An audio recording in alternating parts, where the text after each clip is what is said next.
తిరుపతి జిల్లా Nagalapuram union Bank of ఇండియాలో భారీ దోపిడీ జరిగింది. బ్యాంకులో జనం తాకట్టు పెట్టిన నగలపై అదే బ్యాంకులో పనిచేసే అసిస్టెంట్ మేనేజర్ సూర్యతేజ కన్నేశాడు.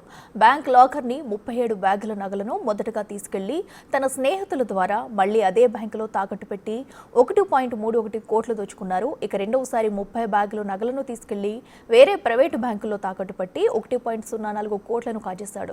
మొత్తం బ్యాంకులోని ప్రజల నగలను కొల్లగొట్టి 2.35 కోట్ల దోపిడీకి పాల్పడిన పోలీసులు తెలిపారు.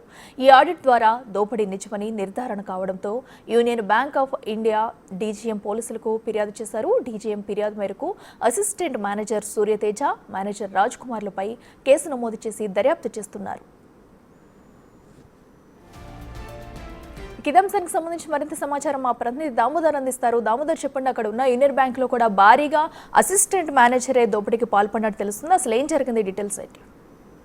అఖిల, ఏదైతే బ్యాంకు ఉద్యోగులు చేతివాటం ప్రదర్శించి వినియోగదారులు ఎవరైతే తమ అవసరాల కోసం బంగారాన్ని బ్యాంకులో తాకట్టు పెట్టి ఉంటారో వారి అందరికీ సుమారు 67 మంది వినియోగదారుల యొక్క బంగారంను బ్యాంకులో తాకట్టు పెట్టిన బంగారం బయటికి తీసుకెళ్లి 37 మందివి ఒక చోట, అదేవిధంగా 30 మందివి అదే బ్యాంకులోనే వివిధ బోగస్ పేర్లతో లోన్ పెట్టి మరోసారి లోన్స్ తీసుకున్నారు. ఆ తర్వాత 37 మంది బయట ప్రైవేటు ఫైనాన్స్ బ్యాంకుల వద్ద తనఖా పెట్టి మొత్తం 2.35 కోట్ల రూపాయల నగదును లోన్స్ ద్వారా తీసుకుని అటు మేనేజరు, అసిస్టెంట్ మేనేజర్ స్వాహా చేశారు.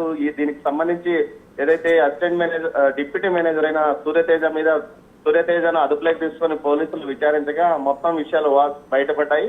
ఈ ఘటనకు సంబంధించి పోలీసులు మేనేజరు, డిప్యూటీ మేనేజర్ పైన కేసు నమోదు చేసి దర్యాప్తు చేస్తున్నారు. మరోవైపు 67 మంది వినియోగదారులతోనూ ఏదైతే బ్యాంకు డిఎం సమావేశమయ్యారు.